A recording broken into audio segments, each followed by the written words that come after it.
A FENATEMA apresenta Curso de Formação Política e Pensamento Político Brasileiro.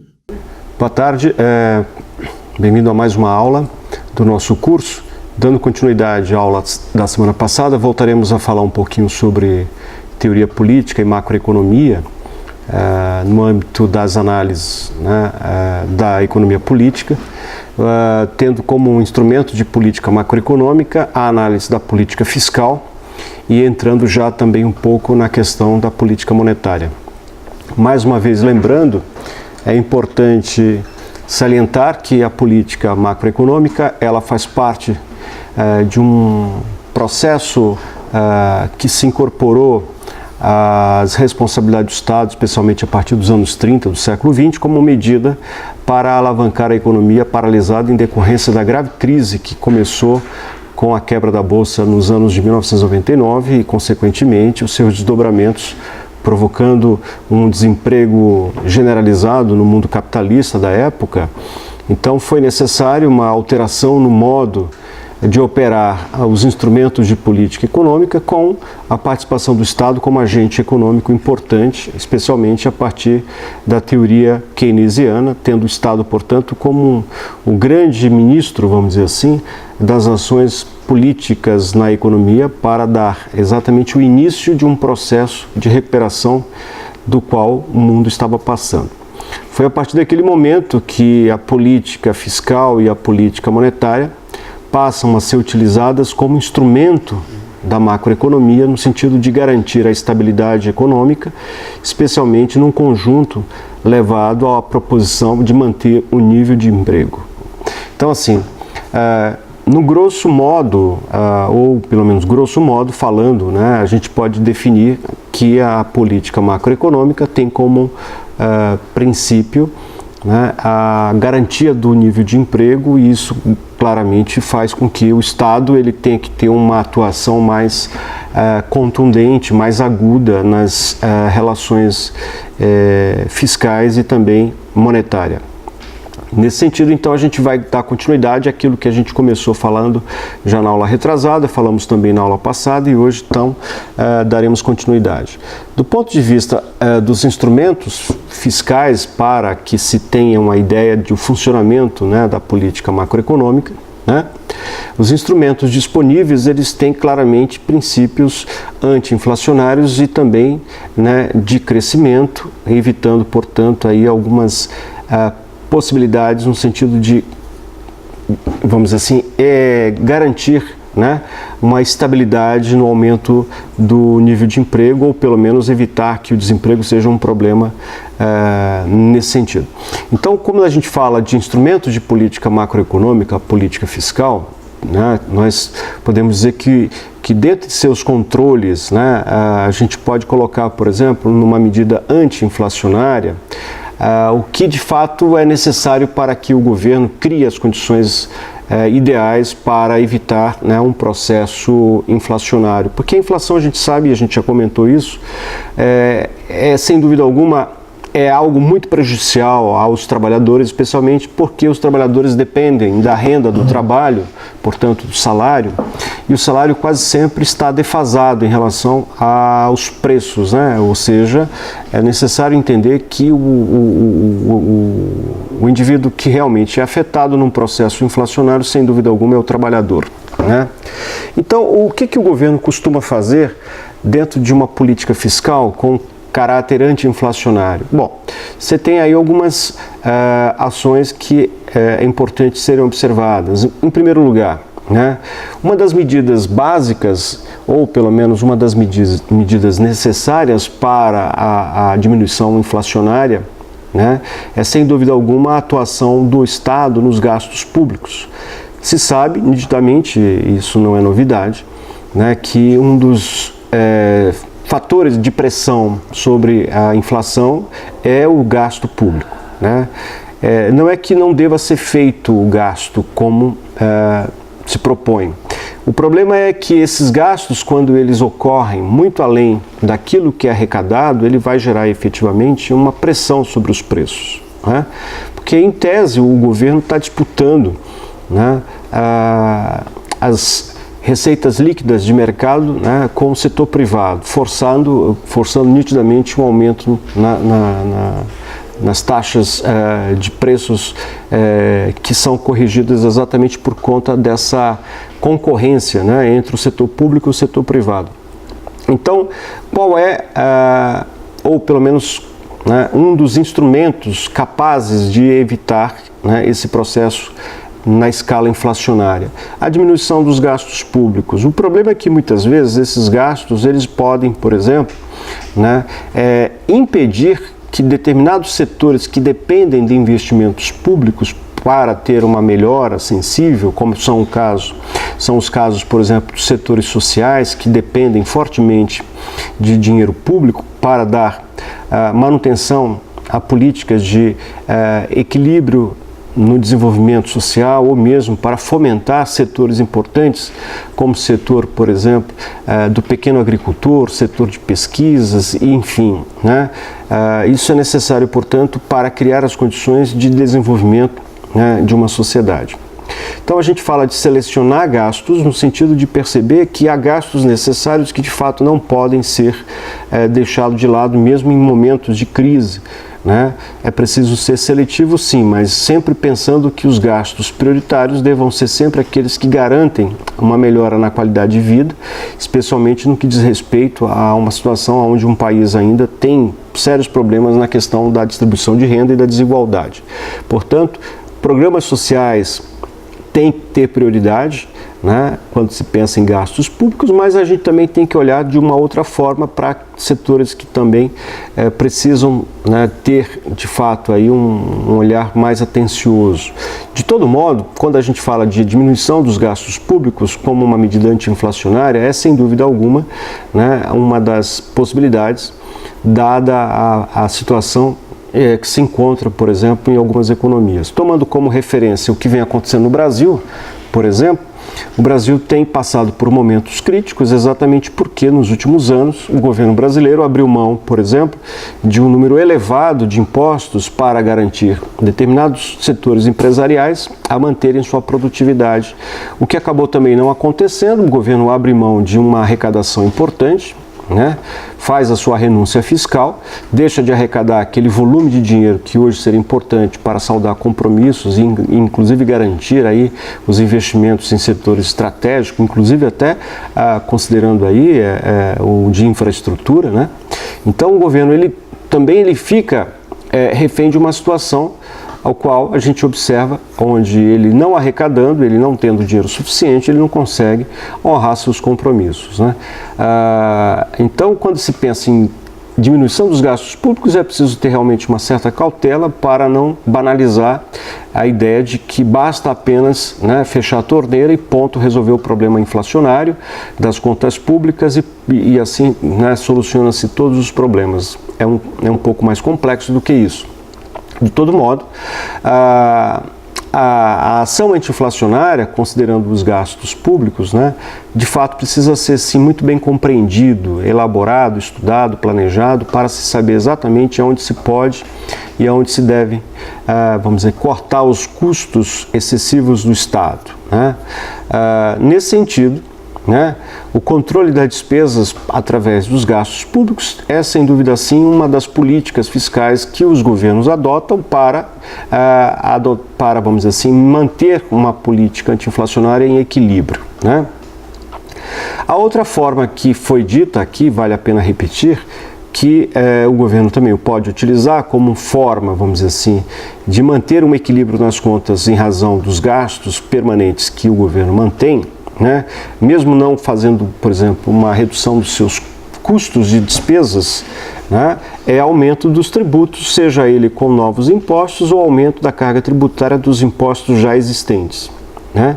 Muito embora a gente saiba que para que isto ocorra é preciso ter uma liberação por parte do Congresso Nacional, que é o poder responsável, né, para alterar, né, tributos, né, eliminar tributos, criar novos tributos, mas o Poder Executivo pode, portanto, pressionar o Congresso Nacional, né, no sentido de criar as condições mínimas, ou pelo menos dentro daquela necessidade que existe naquele momento, para adequar, né, as despesas existentes do Estado, né, com novas receitas, considerando, é claro, uma crise fiscal.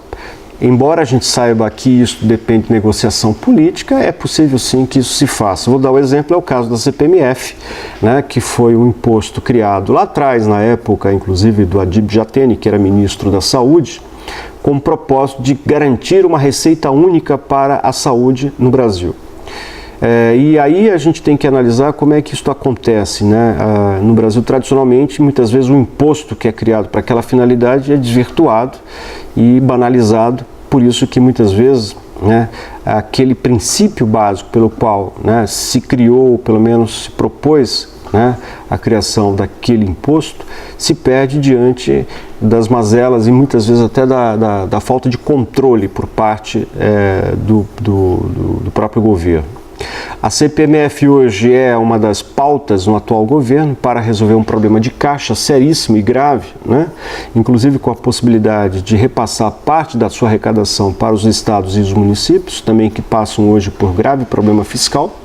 A questão fiscal hoje não é só federal, é uma questão nacional, né? Então, uma das possibilidades também é exatamente esta, quer dizer, a arrecadação de tributos, né, aumentando a carga tributária, que isso pode também ser um outro problema, porque a carga tributária no Brasil já é uma carga tributária elevada, né? Então, a dificuldade é exatamente convencer a sociedade e os empresários, ou seja, o setor produtivo, né, a contribuírem ainda mais com aquilo que já é feito, né? Quer dizer, aumentando a pressão sobre o lucro das empresas, o que acaba criando dificuldade muitas vezes no quesito competitividade, que é uma das grandes reclamações do setor empresarial para, né, vamos dizer assim, explicar, né, a questão da concorrência no cenário internacional, né? O problema é que quando você aumenta a carga tributária, você inibe o consumo e os investimentos por duas razões. Quando se incide mais tributos sobre o consumo, sobre o trabalhador, sobre a renda, por exemplo, né, você tira esse dinheiro como poupança do Estado, como poupança do governo, né, e diminui a renda, portanto, do trabalhador. Então, aquele dinheiro deixa de circular em forma de consumo. E isso vale também para os investimentos, naturalmente, né?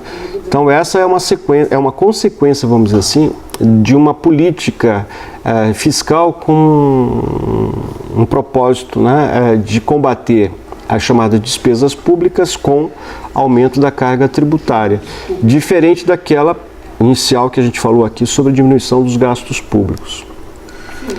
A outra questão do controle, vamos dizer assim, de despesas na chamada política de gastos do governo, né, é no quesito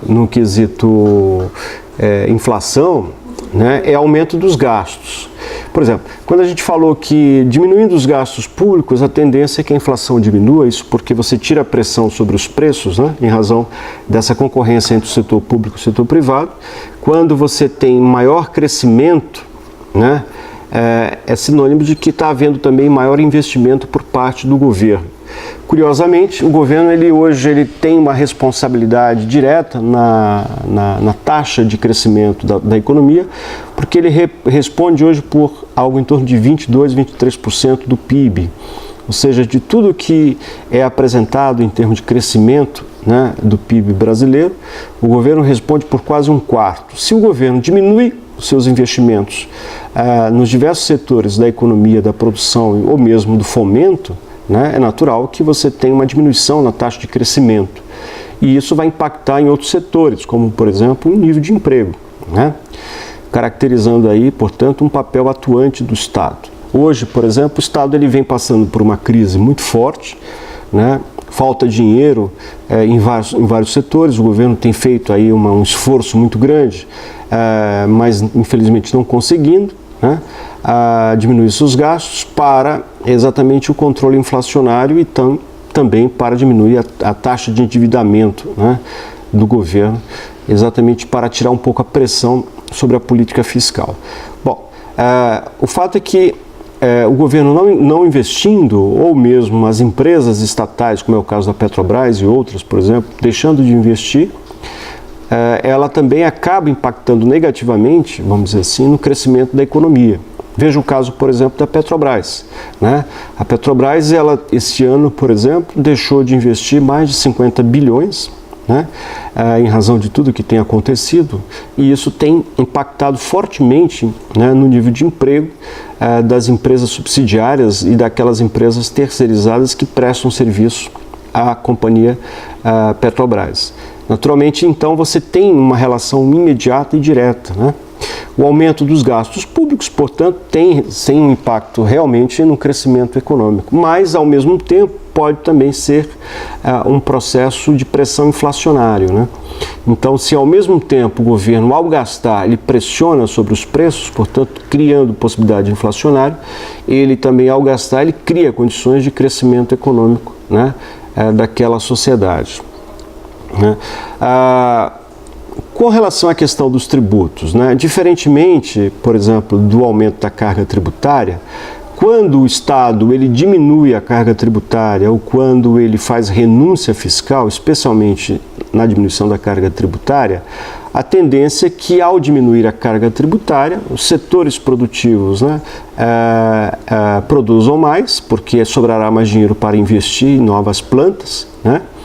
E também tributando menos o consumidor, natural que haja mais consumo. Pelo menos na teoria é assim que funciona.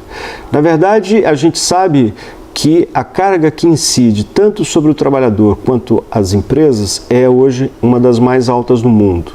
E isso significa que uma política que possa aumentar ainda mais a atual taxa de tributos, que já é elevada no Brasil, né, é vista com muito antipatia, mesmo levando em consideração que há uma situação de emergência, pode-se dizer assim, para o equilíbrio das contas públicas, né? Então, a política de renúncia fiscal, ela é usada muitas vezes como uma forma ou uma medida emergencial para garantir nível de empregabilidade, né? A gente deu vários exemplos já em aulas passadas, mas vale a pena ressaltar, né, que às vezes o governo ele abre mão de impostos de alguns setores para que, em tese, aquele setor mantenha um nível de emprego. A gente vê isso com frequência em setores mais sensíveis às oscilações do crescimento da economia, como é o caso, por exemplo, do setor de linha branca ou mesmo do setor automotivo, né? Há uma pressão muito forte do setor empresarial ou mesmo do setor sindical para que, em caso de crise aguda, como essa que a gente tem presenciado em nosso país, infelizmente, né, esses setores sejam, de alguma forma, estimulados a manter o nível de empregos. De que forma? O governo cria uma política facilitadora para as empresas garantirem a quantidade de pessoas trabalhando dentro das suas fábricas, né, ou criando algumas linhas de crédito, ou então diminuindo taxas de impostos cobradas, né, sobre aqueles produtos. Naturalmente, há um acordo também com o setor sindical, né, para que este possa flexibilizar, de certa forma, né, as relações do capital e trabalho, em tese, para dar, vamos dizer assim, fôlego, entre aspas, né, à sustentação de uma crise econômica. E isso tem sido feito, né, através de medidas como, por exemplo, banco de horas, né, o sistema de layoff, etc. e tal, que depois a gente vai falar quando falarmos de emprego, trabalho e tipos de desemprego. Mas, de todo modo, é exatamente a política fiscal que pode estimular ou desestimular, né, o crescimento econômico. Porque, veja só, quando nós também, né, temos uma situação mais favorável, positivamente, o governo muitas vezes também ele toma atitudes de caráter mais contracionistas, ou seja, em situações em que a economia está muito aquecida, a demanda aquece demais e a oferta não consegue acompanhar essa demanda, a pressão sobre os preços também explodem. Então o governo ele vai usar exatamente medidas contracionistas, ou seja, ele vai buscar tomar medidas para que aquele momento favorável da economia não, vamos dizer assim, prejudique o controle inflacionário exatamente porque, havendo mais demanda do que oferta, né, é possível que os preços subam, disparam, e isso preocupa sim o governo, porque uma das medidas da atual equipe econômica, e isso vem desde a época do presidente Fernando Henrique Cardoso, é o controle inflacionário, né? O governo precisa realmente ter uma política de fiscalização dos preços para evitar exatamente que os preços percam o controle, e isso criaria um problema muito sério para o país. Bom, desses instrumentos disponíveis, a chamada política macroeconômica, que é da política fiscal, por exemplo, né, a gente pode dizer também que é importante olhar para setores como, por exemplo, aqueles que dependem de investimentos públicos para ganhar mais competitividade e ter condições, por exemplo, de se desenvolver. Isso ocorre porque o Brasil é um país continental, é um país que tem sérios problemas de desigualdade, e essas desigualdades elas ocorrem localmente, regionalmente, né, e também nacionalmente e em todos os setores. Então o governo ele busca sempre de alguma maneira criar políticas compensatórias para já, nesse sentido, dar conta de uma situação que é observável, né, em decorrência das diferenças regionais, né, em razão das características produtivas do Brasil, né. Então aí a gente busca entender que a política fiscal ela tem vamos dizer assim, um papel muito importante. Ela é responsável em arrecadar, mas ela é também responsável em distribuir, em gastar, né? Então os gastos muitas vezes são necessários para dar, né, um equilíbrio maior nesse processo da enorme desigualdade que é encontrado em nosso país. Não é à toa que o governo muitas vezes acaba utilizando o chamado impostos progressivos, né, na chamada carga tributária brasileira. Bom, o que ocorre é que a política fiscal ela é usada assim como forma, né, permanente de entender que a economia ela é um fluxo sazonal. Né? Então, significa que, periodicamente, a economia está passando por momentos, né, de alterações e mudanças. O governo, objetivamente, né, vai sempre usar medidas de natureza fiscais e mesmo monetárias para dar o equilíbrio e sustentação a uma situação mais perene do ponto de vista, vamos dizer assim, econômico. A questão monetária, ela também é importante, né, quando se pensa em macroeconomia, quando se pensa em política de governo. Os instrumentos da política monetária passam efetivamente pela atuação do controle inflacionário, pela taxa de juros, pelo papel que o Banco Central tem no sentido de fiscalizar os instrumentos, né, monetários, sobretudo na questão da proteção da moeda, né? Mas ele também atua fortemente sobre o sistema bancário, ou seja, o Banco Central ele tem um papel de vigilante, né? Mas é ele que estabelece as normas de operacionalização dos bancos. O que eu quero dizer com isso? Que os bancos eles precisam seguir uma série de regras impostas pelo Banco Central como uma medida de controle do próprio sistema financeiro. A gente pode dizer que isso também é uma necessidade, porque sabe-se que se você não regula o mercado, se você não fiscaliza o mercado, se você não controla o mercado, a possibilidade de uma, vamos dizer assim, de uma situação de catástrofe econômica é absolutamente, né, esperado. A gente tem vários exemplos, por exemplo, de economias que em algum momento perderam um pouco esse controle do Banco Central, deixando setores importantes, né, agirem sem muita, vamos dizer assim, imposição de normas, né, de regras, pode-se dizer assim, mais rígidas, e levou as suas economias, né, a uma situação de gravidade. Aliás, aquilo que aconteceu em 2008 nos Estados Unidos é um pouco essa referência que a gente está falando. Porque em 2008, se a gente analisar do ponto de vista do desenvolvimento que estava acontecendo ali, desde 1998, 99, já se apontava a necessidade de controlar os gastos e efetivamente também controlar a atuação dos bancos no sistema subprime, né, que é aquele sistema utilizado no sistema imobiliário norte-americano.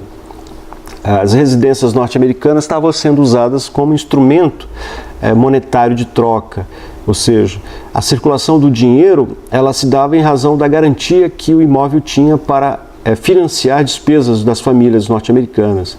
O problema é que isso foi criando um paralelo, né, e foi aumentando cada vez mais, aí chegou a um volume que foi necessário os bancos norte-americanos fazerem sistemas de redesconto, empréstimos e, vamos dizer assim, parcerias com outros bancos fora do sistema bancário norte-americano, o que globalizou, né, todo o modelo de subprime, né, e isso foi gerando um problema global. Quando veio a crise e os preços desabam no mercado imobiliário norte-americano, né, muitas daquelas residências e casas voltam para os bancos porque os compradores não tinham mais como pagar o financiamento daquelas casas, daqueles imóveis, né? Os preços estavam tão baixos que não valia nem sequer, né, ficar com aquele imóvel por conta do valor em si. Então isso gerou um prejuízo gigantesco ao sistema financeiro, né? Dezenas de bancos tiveram seríssimas dificuldades de honrar seus compromissos e o que levou à salvação do sistema, em tese, foi a interferência dos bancos centrais do mundo inteiro, que acabou por arcando com os custos, né, dessa enorme responsabilidade, né, exatamente porque havia um discurso lá nos anos 80, nos anos 90, de que era preciso desregulamentar o sistema financeiro. Né? Então, assim, a lógica do neoliberalismo, do ponto de vista do seu discurso, é exatamente a desregulamentação, né? Então, é preciso tomar muito cuidado.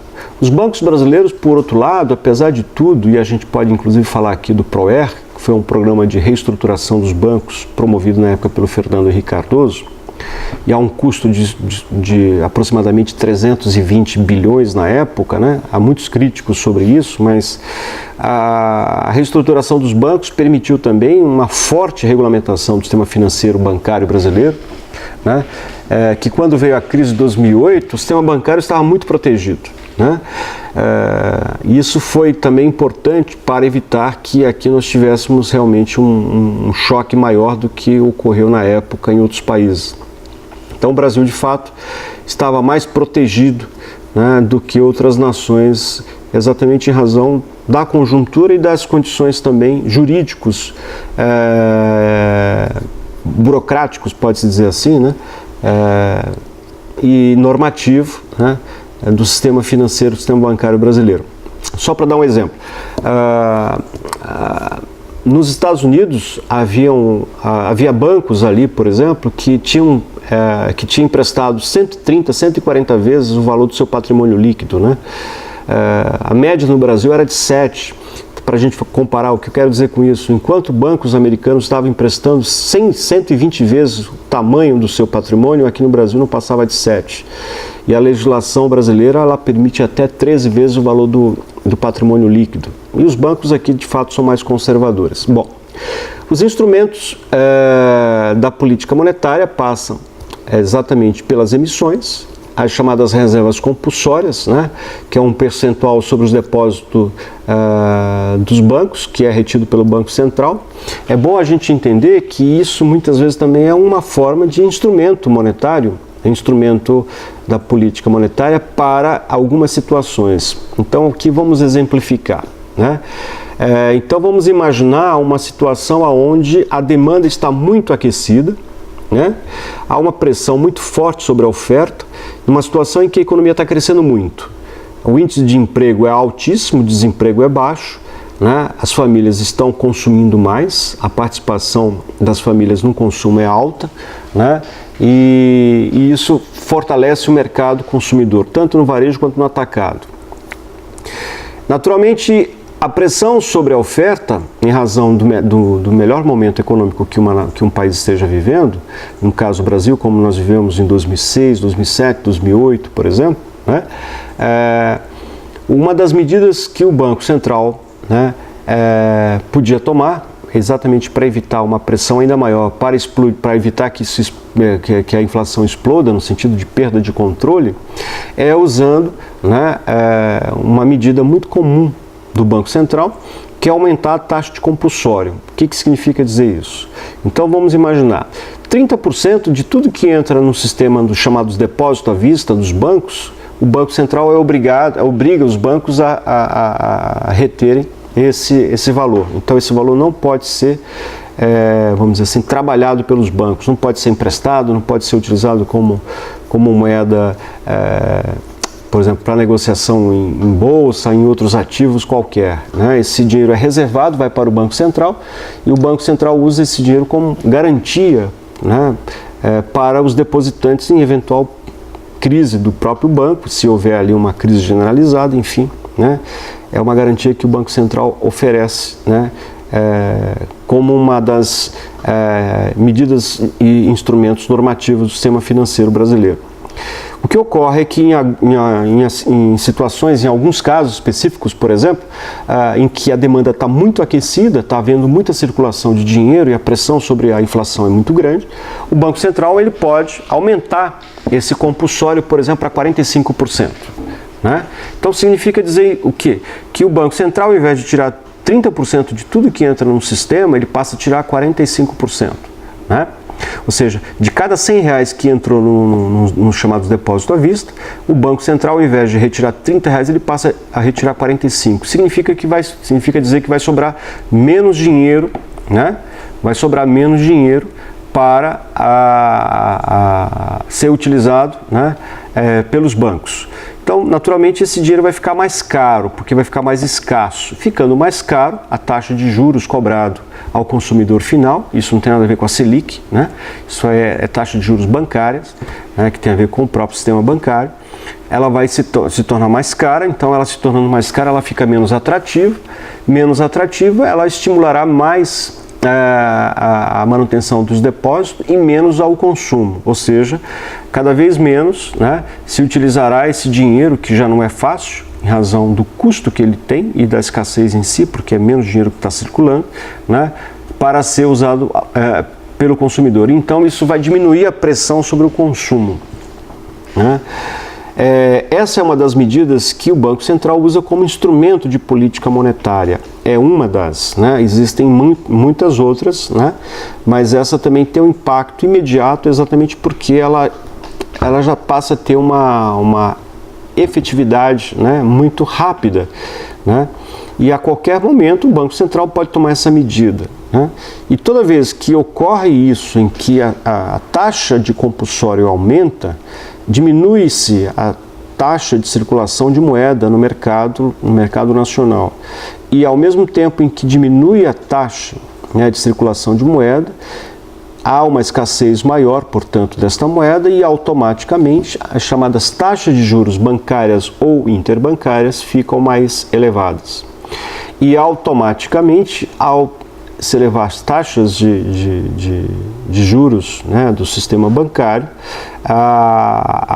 o impacto é a pressão, né, sobre os preços que deixam de haver. Por quê? Porque ficando muito caro pegar dinheiro emprestado, né, ou financiar algo, por exemplo, há um desestímulo ao consumo, que é um propósito, claro, que é feito para exatamente tirar a pressão sobre a inflação, né?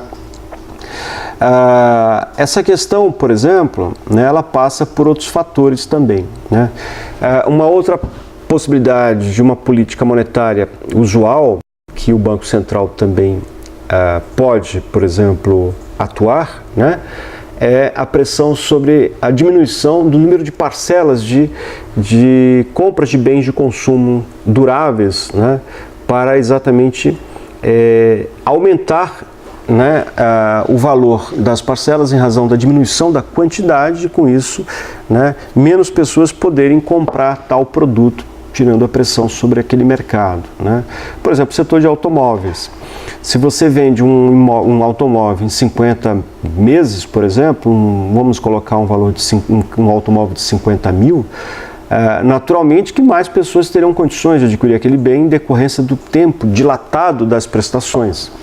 Se você obriga, né, o agente financeiro a parcelar no máximo em 36 vezes, naturalmente o valor da parcela aumenta porque houve uma diminuição na quantidade de parcelas. Isso significa que há um valor adicional naquela parcela em razão da diminuição, dificultando uma parcela exatamente aquele crédito, porque fica incompatível com a renda e o valor da parcela a ser paga.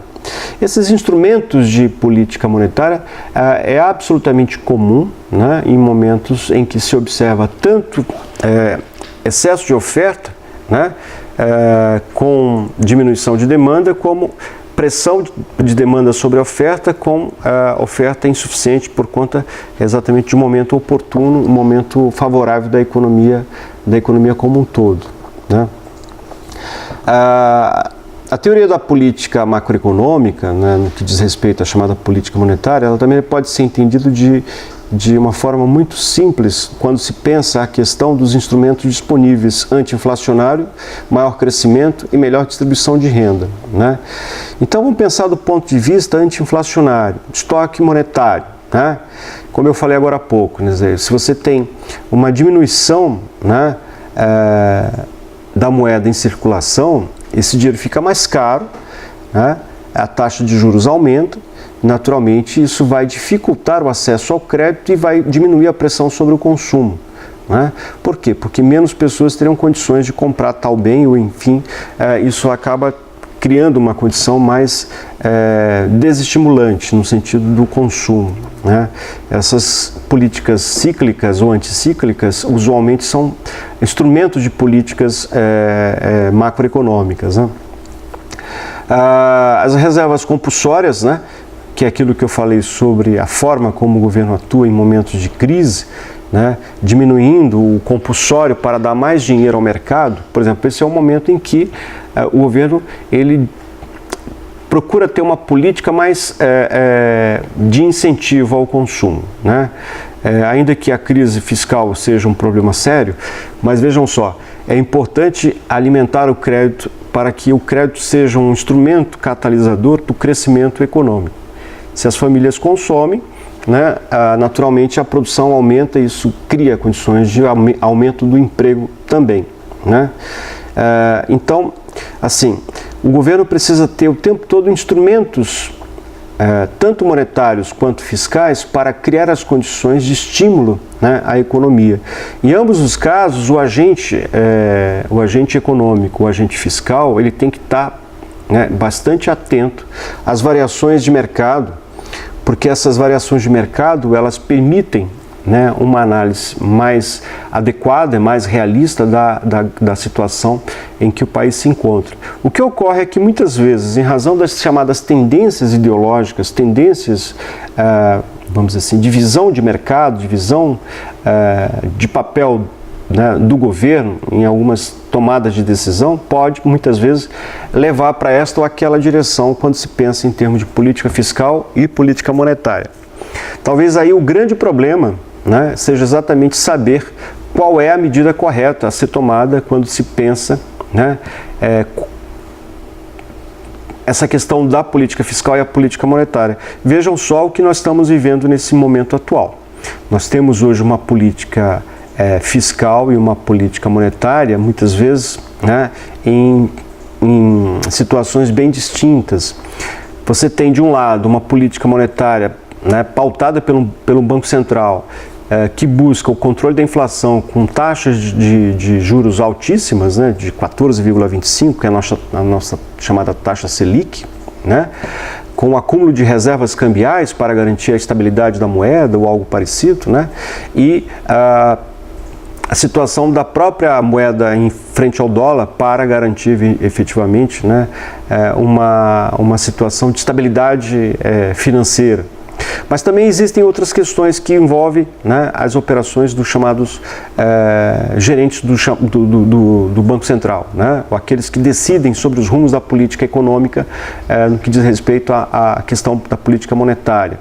E de outro lado, você tem a política fiscal, que envolve discussões muito mais políticas, porque está relacionado às decisões de governo, né?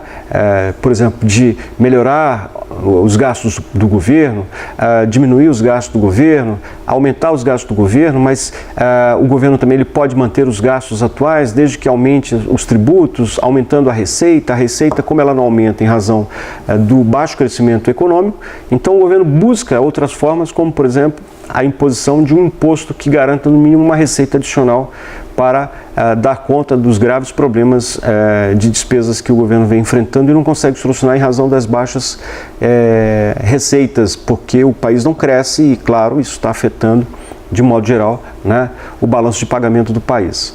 A gente vai entrar para o intervalo agora e no retorno eu quero trabalhar alguns dados com vocês importantes para a gente dar continuidade a essas explicações de natureza mais técnica, ok?